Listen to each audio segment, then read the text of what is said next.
أعوذ بالله من الشيطان الرجيم. بسم الله الرحمن الرحيم. السلام عليكم ورحمة الله وبركاته. وعليكم السلام.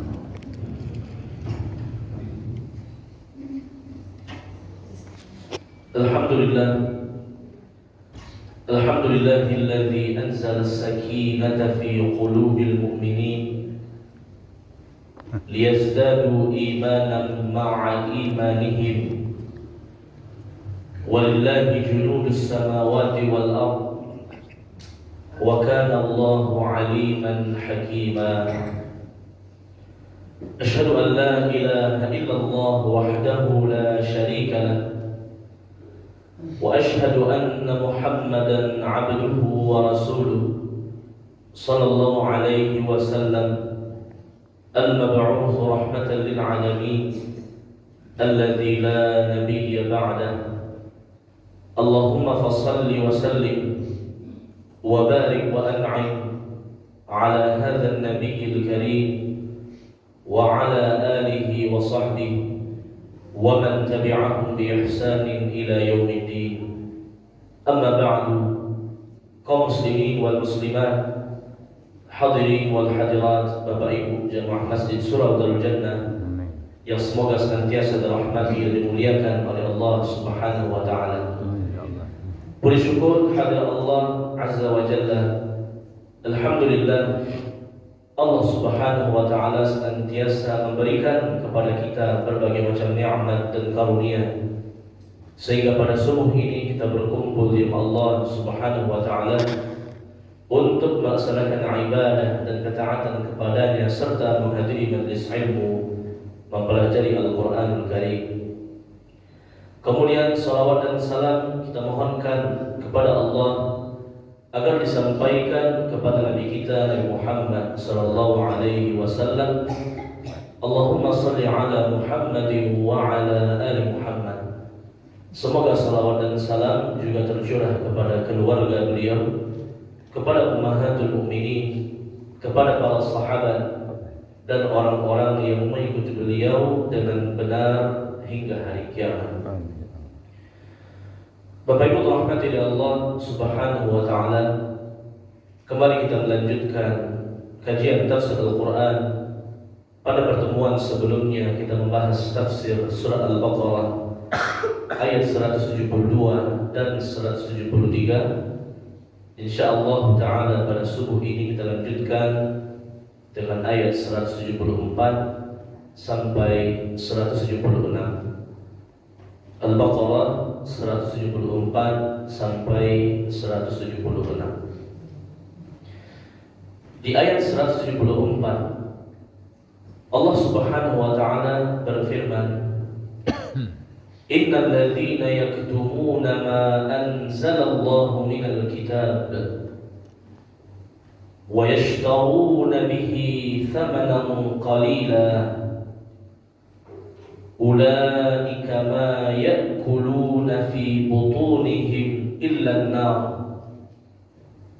wa la yukallimuhumullahu yawmal qiyamah wa la yuzakkihim walahum adzabun alim.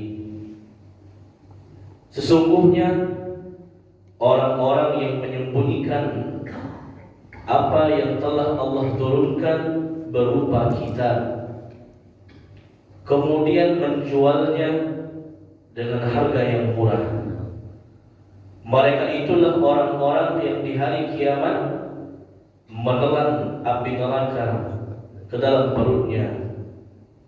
Dan Allah tidak akan berbicara kepada mereka di hari kiamat, dan juga Allah tidak akan menyucikan mereka, dan mereka mendapatkan azab yang pedih.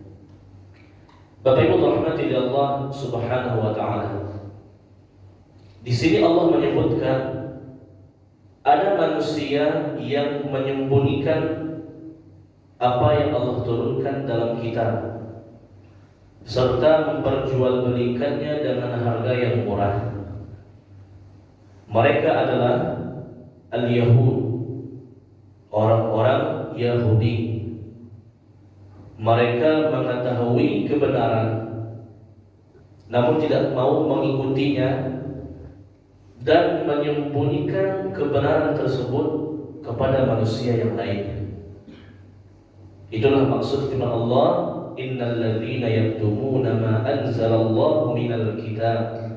Orang-orang yang menyembunyikan kebenaran yang Allah turunkan dari kitab, yaitu orang-orang Yahudi. Makanya Allah menyebut mereka dengan al-maghdubi alaihim, orang yang Allah murkai. Mereka tidak mau beriman bukan karena bodoh, tapi justru mereka berilmu. Mereka tahu kebenaran Islam, mereka tahu kebenaran Nabi Muhammad sallallahu alaihi wasallam, namun mereka tetap tidak mau mengimaninya dan menyembunyikan kebenaran tersebut dari manusia yang lainnya. Disebutkan dalam kitab-kitab sirah sejarah, ketika Nabi Muhammad sallallahu alaihi wasallam pertama kali berhijrah ke kota Madinah, dari Makkah hijrah ke Madinah. Dan Madinah waktu itu banyak orang-orang Yahudi yang tinggal di sana. Ketika Nabi datang, orang-orang Yahudi yang awam bertanya kepada pendeta-pendeta Yahudi, "Wahai para pendeta kami, ada yang datang dari Makkah namanya Muhammad, mengaku sebagai utusan Allah yang terakhir. Apakah kita harus beriman kepadanya?" Maka pendeta-pendeta Yahudi yang telah mengetahui kebenaran sengaja menyembunyikan kebenaran tersebut dari orang-orang Yahudi lainnya. Apa kata pendeta Yahudi tersebut? "Muhammadun nabiyyun mursalun walakin laisa ilaina." Muhammad itu betul seorang nabi dan seorang rasul, benar, tapi bukan untuk kita, hanya untuk orang Arab. Nah, itu alasan. Begitu dia menutupi kebenaran. Padahal Nabi Muhammad SAW rahmatan lil alamin, diutus bukan hanya untuk orang Arab, tapi untuk seluruh manusia, termasuk untuk Bani Israel, orang Yahudi. Dan pendeta Yahudi tahu itu, tapi dia nggak mau mengikuti kebenaran dan menyembunyikan kebenaran tersebut dari pengikut-pengikutnya. Begitu orang Yahudi, mereka setiap zaman seperti itu, menyembunyikan kebenaran, memutarbalikkan fakta, mendoktrin anak cucu mereka untuk membenci Islam, padahal mereka telah mengetahui Islam. Disebutkan dalam sebuah hadis, Rasulullah SAW ketika berada di Madinah punya seorang pembantu orang Yahudi, ya, pembantu rumah tangga yang beragama Yahudi. Kebetulan juga tetangga Rasulullah SAW, meskipun bukan tetangga dekat. Jadi pemuda ini setiap hari berinteraksi, bekerja untuk Rasulullah SAW, melihat akhlak kemuliaan Nabi yang berbeda dengan apa yang disampaikan oleh bapaknya. Jadi bapaknya di rumah terus mendoktrin anaknya, "Kamu harus benci Muhammad ya, Muhammad itu orangnya seperti ini, seperti itu, dia jahat, kejam, dan berbagai macam tuduhan." Tapi ketika pemuda ini bekerja untuk Rasulullah SAW, dia melihat kok berbeda dengan apa yang disampaikan oleh bapaknya dengan aktual yang dia lihat dalam kehidupan sehari-hari. Suatu ketika pemuda ini sakit parah.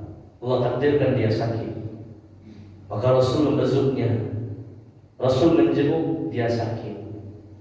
Maka semakin bertambah keyakinan dalam hati pemuda ini, Muhammad ini orang baik, bukan orang jahat, bukan orang yang zalim, bukan orang yang kejam seperti yang dia dengar terus setiap hari dari bapaknya.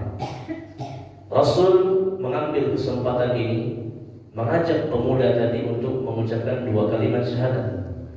Karena Nabi tahu ini pemuda sekarat, sebentar lagi dia meninggal. Kalau dia mengucapkan 2 kalimat syahadat, mati masuk surga. Amin. Dia ajak, "Ya ghulam, qul syahadatain." Wahai pemuda, ucapkanlah 2 kalimat syahadat, tadkhulul jannah, kamu akan masuk surga. Pemuda ini sangat ingin mengucapkan 2 kalimat syahadat, tapi malu kepada bapaknya. Dia menoleh kepada bapaknya, wahai bapakku, boleh enggak aku ucapkan 2 kalimat syahadat? Maka bapaknya mengatakan, Ati' Abul Qasim, taati Abul Qasim, artinya taatilah Muhammad ini. Akhirnya pemuda ini mengucapkan 2 kalimat syahadat. Tidak lama kemudian meninggal dunia. Nabi bersyukur pada Allah, Alhamdulillahilladzi najjahu minan nar. Segala puji bagi Allah yang telah menyelamatkannya dari api neraka. Jadi begitu orang-orang Yahudi, mereka punya ilmu tapi menyembunyikan kebenaran tersebut dan mengajak orang-orang Yahudi yang lainnya untuk kufur kepada Allah, untuk kufur kepada Nabi Muhammad SAW, mengingkari Islam dan mengingkari Al-Quran, padahal mereka telah mengetahui kebenaran tersebut. Wa yashtaruna bihi thamanan qalila. Kemudian mereka, orang-orang Yahudi, memperjualbelikan ayat Allah dengan harga yang murah. Artinya merendahkan ayat-ayat Allah Subhanahu wa ta'ala, tidak mau mengimaninya. Apa konsekuensi yang akan mereka terima di hari kiamat kalau mereka tidak bertaubat? Pertama kata Allah, ulaika ma ya'kuluna fi butunihim illa an-nar. Kalau orang Yahudi itu nggak mau juga sadar, nggak mau juga bertaubat, siap-siap di neraka akan dimasukkan api ke dalam perutnya. Api neraka kata Nabi Sallallahu Alaihi Wasallam 70 kali panasnya api dunia. Jangankan api neraka, di neraka itu ada namanya yang disebut dengan hamim. Hamim itu air, tapi dipanaskan dengan api neraka, bukan apinya, tapi air dididihkan dengan api neraka. Ketika diminum, faqatta'a am'anahu, maka usus itu akan tercerai-berai. Itu air neraka, belum api neraka. Yahudi ini, kalau dia tak bertaubat pada Allah, bukan cuma air neraka, api yang dia masukkan ke dalam perutnya, yang akan membakarnya, yang akan menghancurkannya sebagai konsekuensi karena telah menyesatkan orang lain dari jalan yang benar. Wala yukallimuhumullah. Yang kedua, mereka tidak diajak berbicara oleh Allah. Tidak diajak berbicara oleh Allah di sini maksudnya Allah tidak berbicara dengan mereka, tapi berbicara dengan penuh kemurkaan. Allah berbicara kepada mereka dengan penuh kebencian.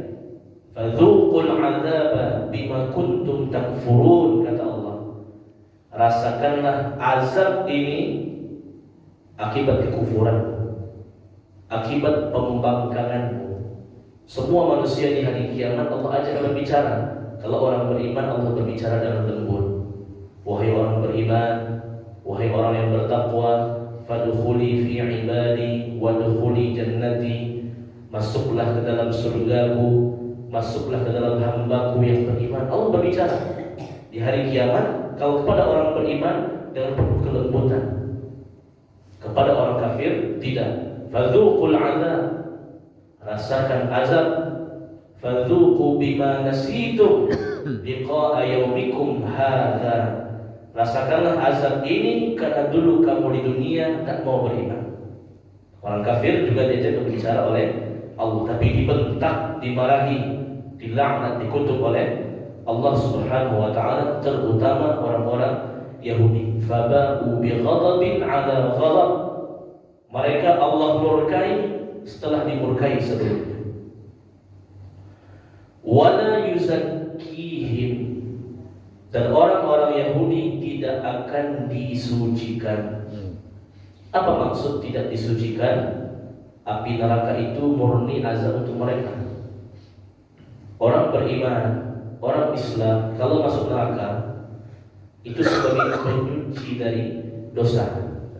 Tapi kalau orang kafir masuk neraka, terutama Yahudi, itu memang murni azab, khalidina fiha abadan, kekal di dalamnya selama-lamanya. Tapi kalau orang beriman, seandainya dia masuk neraka, neraka itu tidak selamanya untuknya. Mukaffiratul dzunub, untuk menyucikan orang beriman itu dari dosa.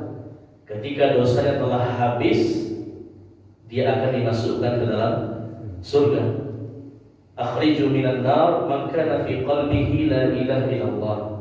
Dalam sebuah hadis Nabi mengatakan, di hari kiamat Allah akan mengatakan kepada para malaikat, wahai para malaikat, keluarkan dari neraka orang-orang yang ada dalam hatinya la ilaha illallah.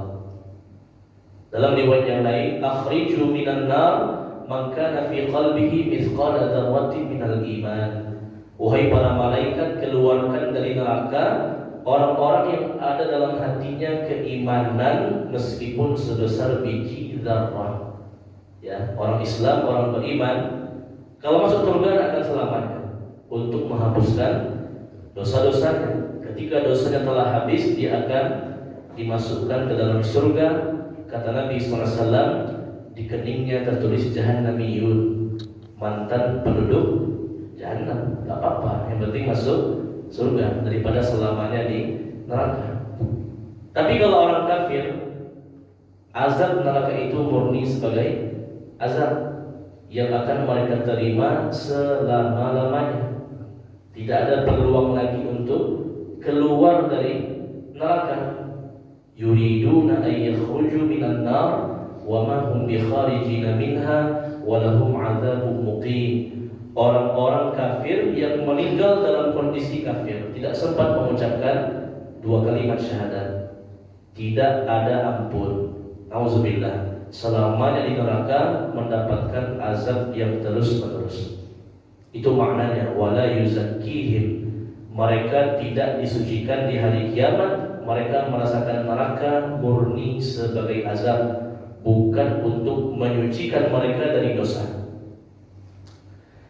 Walahum azabun alim, dan orang kafir terutama Yahudi mendapatkan azab yang pedih. Apa itu azab yang pedih? Azab yang terus bertambah. Tidaklah ahli neraka di neraka mendapatkan azab kecuali hari berikutnya lebih dahsyat lagi, hari berikutnya lebih dahsyat lagi, hari berikutnya lebih besar lagi. Sama dengan ahli surga. Ahli surga setiap harinya nikmatnya bertambah. Kalau di ahli neraka, azabnya yang bertambah. Fadzuqu falan nazidakum illa 'adzaba. Wahai orang kafir, rasakanlah azab ini. Hari besok lebih tambah lagi azabnya. Apinya semakin panas, azabnya semakin pedih, siksaannya semakin berat, tidak ada istirahatnya. Itulah maknanya dari azabun alim, azab yang pedih yang tidak bisa dikurangi. Kullama nadijat juluduhum badalnahum juludan ghairaha liyadzuqul azab. Setiap kulit mereka hancur, dibuatkan kulit yang baru supaya apa? Merasakan azab yang berikutnya. Setiap jasad mereka hancur, dihidupkan lagi, rasakan azab lagi. Hancur lagi, dihidupkan lagi, liyadzuqul azab, agar terus merasakan azab dari Allah Subhanahu wa taala.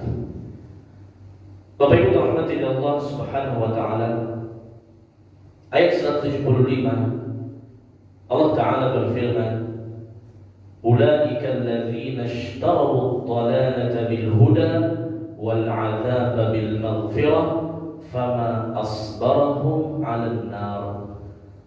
Mereka itulah yang membeli kesesatan dengan petunjuk dan azab dengan ampunan, maka alangkah beraninya mereka menentang api neraka.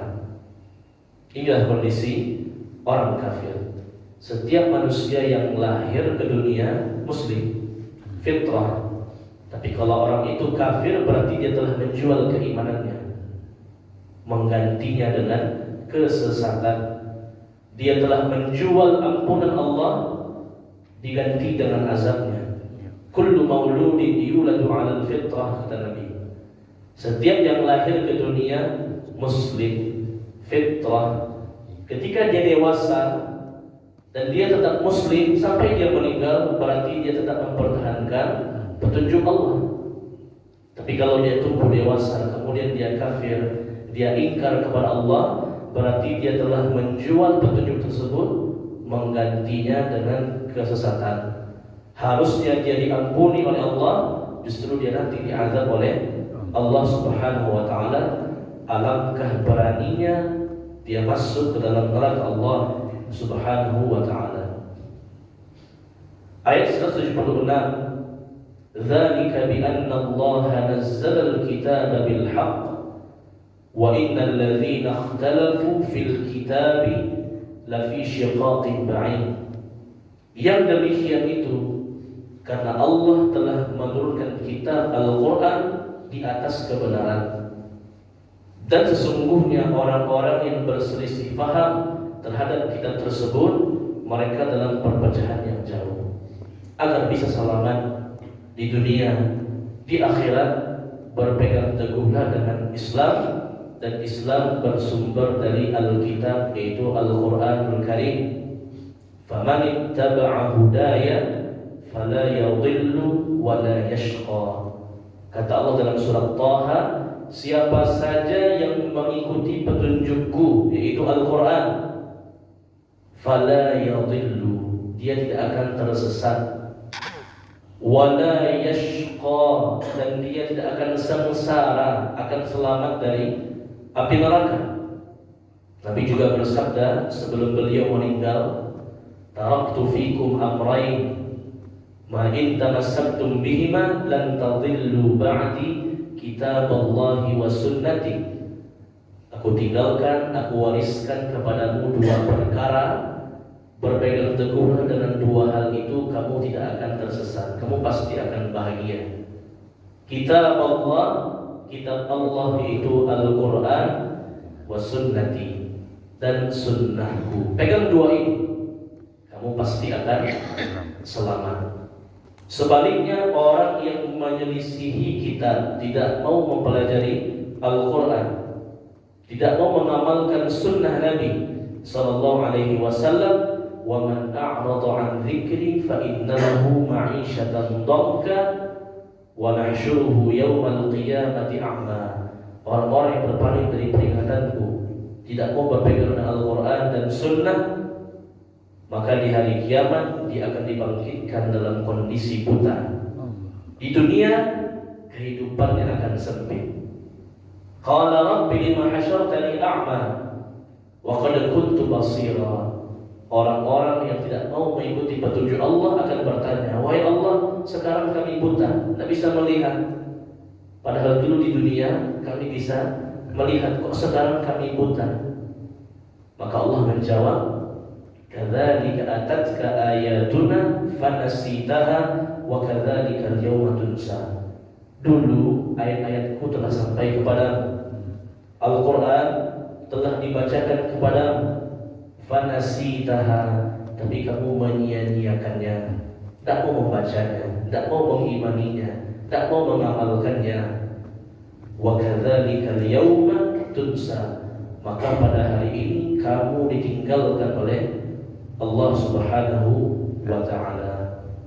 Allah Ta'ala bisawab. Inilah kajian kita pada subuh ini, Al-Baqarah 174 sampai 176. Di antara pelajaran yang dapat kita ambil pada subuh ini, yang pertama, orang-orang Yahudi mengetahui kebenaran, namun mereka tidak mau mengikutinya, menyembunyikannya, bahkan mengajak manusia untuk tidak mau mengikuti Islam. Yang kedua, orang-orang Yahudi menjual ayat Allah dengan murah, artinya mempermainkan ayat Allah, merendahkan ayat Allah, mengubah-ubah ayat Allah, serta tidak mau mengimaninya. Yang ketiga, orang-orang kafir, terutama Yahudi di hari kiamat, di dalam api neraka, akan memakan api neraka ke dalam perutnya. Allah akan murka kepada mereka, mereka tidak akan disucikan, artinya selamanya di neraka, dan mendapatkan azab yang pedih, yaitu azab yang terus-menerus yang tidak akan pernah dikurangi azabnya. Pelajaran berikutnya, setiap manusia lahir sebagai muslim dan muslimah, namun ketika dia kafir, maka sungguh dia telah menyia-nyiakan petunjuk yang Allah berikan. Dia jual dengan kesesatan dan dia mendapatkan murka Allah di hari kiamat. Pelajaran terakhir, ingin selamat dunia dan akhirat, ikutilah petunjuk Allah berupa Al-Quran dan pedoman Nabi yaitu Sunnah. Siapapun yang mengikuti Al-Quran dan Sunnah, maka dia tidak akan tersesat dan tidak akan sengsara, pasti mendapatkan kebahagiaan di dunia dan akhirat. Adapun orang yang menyelisih Al-Quran dan Sunnah, maka kehidupannya sempit, di hari kiamat dibangkitkan dalam kondisi buta, tidak bisa melihat. Silakan di antara Pak Ibu yang bertanya. Silakan Pak.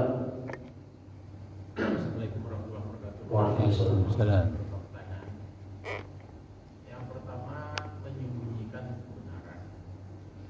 Karena kita lihat di Indonesia kan banyak orang korupsi. Kan di kantor itu kadang-kadang ceramah ustaz banyak, kadang penting bulanan.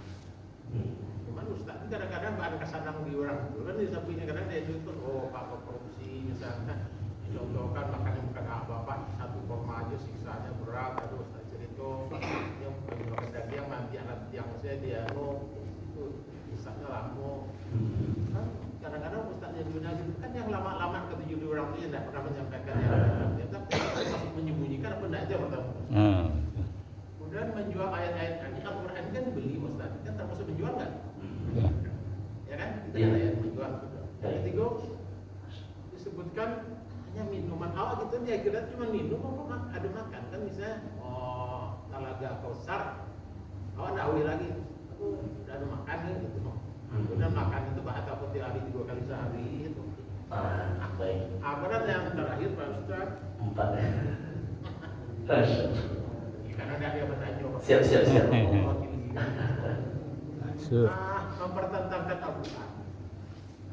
Dalam Al-Quran itu kan misalnya ada satu ustaz najaleh jilbab itu menutup gitu kan, hanya jabarkan berapa tulis itu udah pakai jilbab, nah hanya coba gitu kan, termasuk itu Pak Ustaz. Udah kan kita jalan kan tidak ada saliko ya Al-Quran, udah kan tidak ada tadi.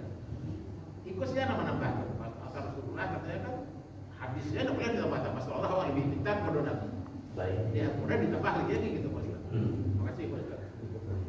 Waalaikumsalam. Mohon bantu nanti Pak ya. Yang pertama terkait dengan berdakwah. Ya, berdakwah itu ud'u ila sabili rabbika. Ajaklah manusia ke jalan Tuhanmu. Mengajak manusia kepada yang benar, menjauhkan dari manusia dari kemungkaran. Sehingga dakwah itu harus menyampaikan hukum. Kata para ulama, la mujamalata fil haq. Tidak ada tawar-menawar dalam kebenaran. Artinya yang halal memang halal, yang haram ya haram. Ya. Dan memang betul dakwah itu bukan selera manusia, tapi apa yang diinginkan oleh Allah itu yang disampaikan kepada manusia. Dan memang dalam menyampaikan kebenaran atau dakwah itu memang harus terang-terang. Qulil haqqa walau kana murra. Sampaikanlah kebenaran meskipun konsekuensinya pahit. Ya, karena yang namanya kebenaran harus dijelaskan. Ketika kebenaran itu harus dijelaskan, tapi dia sengaja menyembunyikannya, maka dia termasuk orang yang menyembunyikan kebenaran. Disebutkan oleh Rasulullah SAW, man katamal ilma wa huwa yus'alu anhu aljamahu Allahu yawmal qiyamah bihijamin min nar, atau kama qala sallallahu alaihi wasallam. Siapa saja yang ditanya seputar ilmu, dia tahu jawabannya, tapi dia sengaja menutupinya, menyembunyikannya. Apakah takut menyampaikannya atau segan menyampaikannya? Tapi dia sudah ditanya, Ustaz, bagaimana hukumnya seperti ini, seperti itu. Dia tahu jawabannya, tapi dia sembunyikan. maka Allah akan membelenggunya di hari kiamat dengan tali api neraka. Ya. Jadi harus disampaikan kebenaran. Yang mana yang benar sampaikan, itu benar, jangan dihias-hiasi. Apa yang salah sampaikan, itu salah, ya, jangan dihias-hiasi. Masalah orang mengikuti atau tidak itu urusannya kembali kepada Allah. Yang penting tugas telah disampaikan, tanggung jawab sudah lepas. Namanya ilmu itu harus disampaikan. Kalau tidak maka umat akan bodoh, tidak tahu seputar mana yang halal, mana yang haram. Ya, jadi itu yang pertama. Termasuk menyembunyikan kebenaran adalah menyembunyikan ilmu yang harus disampaikan kepada manusia. Yang kedua terkait apa tadi? Menjual Al-Quran. Apakah termasuk menjual ayat Allah yang dilarang? Maka jawabannya tidak. Ya, menjual Al-Quran, menjual kitab suci tidak masalah, tidak termasuk dalam ayat ini. Ayat ini memang menyebutkan menjual ayat Allah dengan harga murah. Seperti yang dijelaskan tadi, memang disebut menjual, tapi maksudnya merendahkan ayat Allah. Orang-orang Yahudi mereka senantiasa merendahkan ayat Allah. Menginjak Al-Quran itu biasa, membakar Al-Quran itu biasa. Banyak sekarang di akhir-akhir zaman ini orang-orang aktivis yang membakar Al-Quran itu Yahudi semuanya. Memang Allah menyebutnya dengan menjual, tapi maksudnya bukan menjual Al-Quran dia dapat keuntungan. Ini jual beli yang sah, tidak apa-apa menjual Al-Quran, baik Al-Quran mushaf atau Al-Quran terjemahan atau Al-Quran tafsir, tidak ada masalah. Yang dimaksud menjual ayat tadi adalah menghinakan ayat Allah, seperti yang dilakukan oleh orang-orang Yahudi, membakar, menginjak, menghinakan Al-Quran, mengatakan Al-Quran kitab karangan Nabi Muhammad, itu maksudnya. Tapi menjual fisik Al-Quran, mengambil keuntungan dari sana, insya Allah Ta'ala tidak ada masalah, mubah dan sah-sah saja, halal. Yang ketiga terkait yang dijelaskan di akhirat memang haus, misalnya makan saja dengan minum karga kosa bilang hausnya. Iya. Apa di akhirat orang bukan haus kok kan makan. Iya, bukan berarti seperti itu. Di hari kiamat juga ada makanan dan minuman. Setiap ahli surga dan neraka masing-masing akan ada makanan dan minumannya. Kalau ahli surga, thamarat, ya, buah-buahan. Kullama ruziqu minha min thamaratin rizqa. Di pada pasar nanti kan kalau minum karga kosa hilang hausnya. Kalau dihisap ribuan tahun lama. Iya. Apa tidak haus tok pun tidak makan. Nah itu Allah alam, itu di hari kiamat kita belum ke sana. Tapi Nabi sudah mengkhabarkan. Kata Nabi SAW, mungkin hadisnya telah berulang disampaikan, manusia di hari kiamat dibangkitkan dalam kondisi hufatan, tidak beralas kaki, uratan, tidak berpakaian, ghurla, belum disunat, matahari hanya didekatkan jarak 1 mil. 1 mil di sini bukan 1 mil kilometer. 1 mil itu adalah ukuran celak. Ibu-ibu pakai celak, ada alat untuk mencelak mata, itu 1 mil. Dekat sekali. Matahari di atas kepala manusia. Kemudian manusia akan kepanasan, manusia akan kehausan. Jangankan hisabnya, menunggu hisab saja, kata Nabi SAW, manusia berdiri setengah hari, yang kalau dihitung dengan hari dunia sama dengan 50.000 tahun. Ya, jadi manusia itu nggak langsung dihisab, lama dulu berdiri. Berapa lamanya? Kalau dihitung dengan dunia 50.000 tahun. Haus atau tidak? Pasti sangat haus. Berdiri saja di padang lapang, di tengah-tengah terik matahari, nggak akan lama-lama. Padahal ada naungan, ada perlindungan, bisa minum, tetap haus. Apalagi di hari kiamat, nggak punya apa-apa, matahari hanya 1 mil, panas luar biasa, tidak ada naungan kecuali naungan Allah, berdiri 50.000 tahun, lama sekali. Yauma yaqumun nasu li rabbil alamin. Hari di mana manusia berdiri menghadap Rabbul Alamin, menghadap Allah Subhanahu wa Ta'ala. Maka tentunya Allah sediakan haud atau telaga.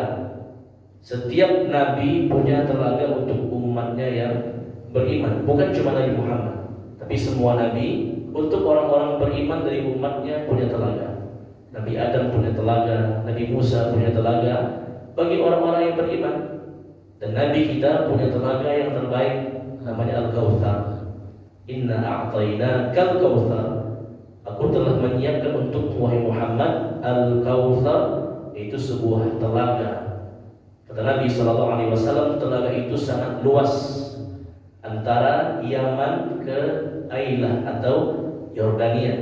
Ya, betapa luasnya telaga Nabi SAW, lebih putih dari salju, lebih manis dari madu dicampur susu, gelas-gelasnya bagaikan banyaknya bintang-bintang di langit. Siapa yang minumnya lam yazmah abada, tidak akan pernah haus selamanya. Jadi itu kaitannya kenapa haus atau minuman seperti itu, karena manusia kepanasan. Di hari kiamat berdiri dalam waktu yang lama. Apakah ada nikmat yang lain? Itu rahasia Allah. Ya, yang penting kita mengimaninya. Akhirat perkara yang gaib. Alladzina yu'minuna bil ghaib. Orang bertakwa itu mengimani apapun yang gaib, termasuk hari akhir, karena itu adalah ilmu Allah Subhanahu wa taala. Kita harus meyakininya dan kita pasti akan menjalaninya. Ya, Allah a'lam bishawab. Satu lagi Pak. Kita sudah nabi aja ditambah tidak boleh kecolongan pintar. Ya. Al-Quran ada pertanyaannya kayak ini dan Iya. Wudu telinga ya. Itu yang nambah siapa itu? Baik. Al-Quran masalah wudu menjelaskan rukunnya. Adapun hadis menambahkan sunnahnya. Ya. Jadi dalam wudu itu kan ada rukun wudu, ada sunnah wudu. Kata para ulama yang di Al-Quran itu, lihat surah Al-Maidah ayat 6, itu rukun-rukunnya, inti-inti wudunya. Yang di hadis itu penambah pahalanya atau sunnahnya. Al-Maidah ayat 6 Allah berfirman, ya ayyuhalladzina amanu idza qumtum ilas shalah faghsilu wujuhakum wa aydiyakum ilal marafiqi wamsahu bi ru'usikum wa arjulakum ilal ka'bayn. Wahai orang-orang beriman, apabila kamu hendak melaksanakan salat, ini rukun pertama, an-niyah, niat. Faghsilu wujuhakum, basuhlah wajahmu, ini rukun yang kedua, membasuh wajah. Wa aydiyakum ilal marafiqi, dan basuhlah tanganmu kiri kanan sampai siku, ini rukun yang ketiga. Wamsahu bi ru'usikum, dan usaplah sebagian rambutmu, rukun yang keempat. Wa arjulakum ilal ka'bayn, dan basuhlah kakimu kiri kanan sampai mata kaki. Rukun yang keenam tertib karena Allah menyebutkannya berurutan, tidak boleh kaki dulu baru wajah, rambut dulu baru berniat, tidak boleh, harus sesuai dengan urutannya. Di luar dari yang enam ini, maka itu sunnah, terdapat penjelasannya dalam perbuatan Nabi Sallallahu Alaihi Wasallam, mencuci pergelangan tangan, berkumur-kumur, memasukkan air ke hidung, membasuh telinga, berwudu sebanyak 3 kali setiap anggota wudunya. Itu penjelasannya dalam sunnah. Tapi yang inti wudunya yang 6 tadi, ya Allah jelaskan dalam surah Al-Maidah ayat yang ke-6. Ya, ini bukan ditambah-tambah. Apalagi masalah telinga, Nabi sendiri yang mengatakan al-udhunani minar waqsi, kedua telinga adalah bagian dari kepala. Jadi memang yang intinya, yang penting ada rambut yang dibasuh. Tapi lebih sempurna lagi kalau selesai rambut dia iringi dengan kedua telinganya. Al-udhunani minar waqsi, kedua telinga bagian dari kepala, sertakan juga dalam wudu. Tapi itu sifatnya sunnah atau tambahan, dikerjakan berpahala, ditinggalkan insya Allah tidak membatalkan wudunya. Begitu juga dengan masalah jilbab tadi, masalah Asiyah istri Fir'aun tidak berjilbab. Kenapa demikian? Karena yang pertama, syariat umat terdahulu ada beberapa perbedaan dengan syariat Nabi Muhammad SAW. Yang kedua, Asiyah itu meninggal dunia baru-baru masuk Islam. Jadi waktu itu Nabi Musa menampakkan mukjizat, yaitu tongkatnya menjadi ular yang besar. Waktu itu Nabi Musa ditantang oleh Fir'aun, saya punya tukang sihir nih, tukang sihir yang hebat. Ya, kalau kamu bisa mengalahkan sihirnya, saya akan beriman kepadamu. Nabi Musa awalnya takut, ya bagaimana cara melawannya. Maka Allah memberikan firman-Nya, wa alqina fi yaminika talqaf ma sana'u. Wahai Musa, lemparkan tongkatmu, berubah menjadi ular yang besar yang akan memakan tongkat-tongkat mereka. Dalam kondisi itu, fa'ulqiyas saharatu sujada. Semua tukang sihir Fir'aun beriman, semuanya sujud. Amanna bi Rabbi Harun wa Musa. Kami beriman kepada Harun dan Musa. Termasuk istri Fir'aun di waktu itu menyaksikan mukjizat Nabi Musa alaihi salam, dia pun juga ikut beriman. Dia pun juga ikut beriman di waktu itu. Ketika melihat banyak orang beriman, setiap yang beriman pada waktu itu diancam oleh Fir'aun. Siapa saja yang beriman kepada Musa, aku akan potong tangannya, aku akan potong kakinya, aku akan salib dia, atau aku akan memenjarakannya. Diancam oleh Fir'aun. Fir'aun pun sudah takut akan banyak pengikutnya yang lari, tapi dia memberikan ultimatum, siapapun yang beriman pada Musa, la'uqatti'anna aydiyakum wa arjulakum min khilafin wa la'usallibannakum ajma'in. Aku akan potong tangannya, aku potong kakinya, aku akan salib dia. Begitu ancaman Fir'aun. Tapi luar biasa, siapapun yang beriman di waktu itu tetap teguh iman. Termasuk tukang sihir Fir'aun, termasuk istrinya Fir'aun, Asia. Maka Asia, karena istri Fir'aun, Fir'aun agak kasihan. Wahai Asia, istriku, kamu gak boleh beriman kepada Musa. Kalau tidak, kamu akan aku hukum juga, sama seperti tukang sihir. Asia mengatakan pada Fir'aun, aku tetap akan beriman meskipun konsekuensinya aku mati. Akhirnya Asia dibunuh oleh Fir'aun. Ya, Fir'aun membunuh Asia, istrinya sendiri. Artinya Asia belum mendalami agama secara dalam. Seandainya dulu ada masalah jilbab, belum sempat dia belajar itu. Karena ketika dia baru beriman, langsung dibunuh oleh Fir'aun. Dan Asia termasuk perempuan yang paling utama di surga. Kata Nabi SAW, perempuan surga yang paling utama 4. Yang pertama Khadijah, yang kedua Fatimah, yang ketiga Maryam, yang keempat Asia, istri Fir'aun. Karena dia lebih memilih iman meskipun dibunuh oleh suaminya sendiri. Jadi Asia itu mati syahid. Dia membela Islam, dibunuh oleh Fir'aun. Jadi dia belum sempat mengamalkan Islam secara keseluruhan di masa itu, seandainya ada syariat hijab atau jilbab. Karena dia baru sehari 2 hari langsung dibunuh oleh Fir'aun. Fir'aun memang kejam. Innahu tagha.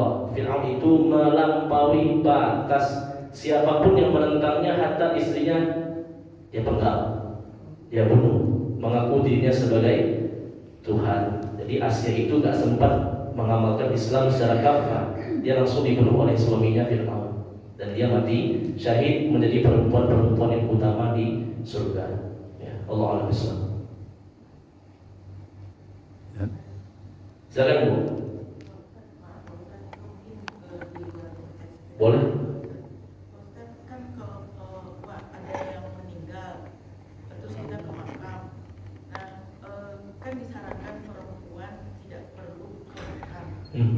Nah, yang kita tahu karena perempuanku suka merantau nangis. Nah, kini kan nggak banyak perempuan lah yang merantau menangis. Nah, ada nggak alasan lain kenapa perempuanku nggak boleh ke Makkah, gitu Ustaz? Baik. Dalam sebuah hadis Nabi SAW mengatakan, kuntu nahaitukum an ziyaratil qubur ala fazuruha. Dahulu aku melarang kalian semua, baik laki-lakinya maupun perempuannya. Jadi bukan cuma berlaku untuk perempuan, tapi juga bagi laki-laki. Pada awal Islam, masih dilarang. Ala fazuruha, maka sekarang kunjungilah. Jadi ini hadis yang terakhir yang datang dari Rasulullah SAW, silahkan berziarah kubur baik dia laki-laki maupun perempuan. Memang ada hadis Nabi yang mengatakan khusus perempuan, itu pun karena ada illah atau sebab, yaitu meratap tadi. Tapi seandainya perempuan itu tidak meratap, silahkan saja dia menziarahi kubur. Jadi sebabnya itu, ketika sebabnya tidak ada, maka diperbolehkan baik laki-laki maupun perempuan. Jadi kesimpulannya, berziarah kubur ini hukumnya boleh baik bagi laki-laki maupun perempuan selagi dia bisa bersabar dan tidak meratap. Fa innaha tuzakkirukum bil akhirah, kata Nabi. Karena berziarah kubur itu bisa mengingatkan kita kepada akhirat. Kita ini hidup di dunia sementara, enggak akan selamanya. Kita akan menyusul orang-orang yang sudah masuk ke dalam liang lahat. Makanya kalau kita ke kuburan, kita mengucapkan salam. Ya, assalamualaikum ya ahlad diyar minal muslimin wal mu'minin wa inna insyaallah bikum lahiqun nas'alullahu lana wa lakum al-afiyah. Salam keselamatan untukmu wahai penghuni kubur dari kalangan orang muslim dan beriman, dan kami akan menyusulmu. Semoga kita semua mendapatkan afiat keselamatan dari Allah. Amin. Nah, begitu. Jadi boleh berziarah kubur baik laki-laki maupun perempuan selagi tidak meratap dan tujuannya untuk mengingat akhirat dan juga mendoakan orang yang ada di kubur. Jadi hukum akhirnya adalah diperbolehkan baik laki-laki maupun perempuan, insyaallah. Allah Subhanahu. Itu kan kalau kita mengumpulkan ya Pak Ustaz. Kan ada yang kalau pas setelah mengumpulkan perempuan datang, perempuan nanti meratok, dan terus kalau perempuan kok nggak menutup aurat yang baik, jenazah pun ikut merasakan diazab. Kalau tak menutup aurat, perempuan yang berziarah tidak ada kaitannya. Ya, tidak ada kaitannya antara orang yang menziarahi atau menguburkan mayit menampakkan aurat, si mayit kena azab, enggak ada. Ya. Wa alaysa lil insani illa ma sa'a, kata Allah. Manusia itu menerima konsekuensi dari apa yang dia amalkan. Itu amal orang lain. Hukum asalnya dosa itu tanggung masing-masing, tidak dipikulkan kepada orang lain. Wala taziru waziratun wizra ukhra. Seseorang tidak akan menanggung dosa orang lainnya. Jadi kalau ada di kuburan itu yang meratap atau yang membuka aurat, maka si mayit tidak menanggung dosanya. Tidak menanggung dosa dari perbuatan tersebut. Dia hanya akan menerima konsekuensi dari amal dan dosa yang dia pribadi kerjakan, bukan apa yang dikerjakan oleh orang lain. Ya, Allah Subhanahu. Sama-sama.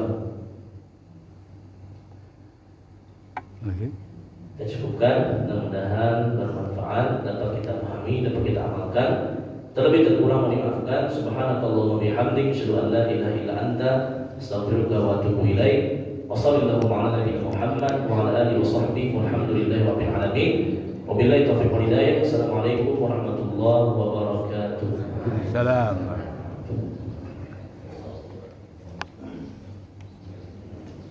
Allah.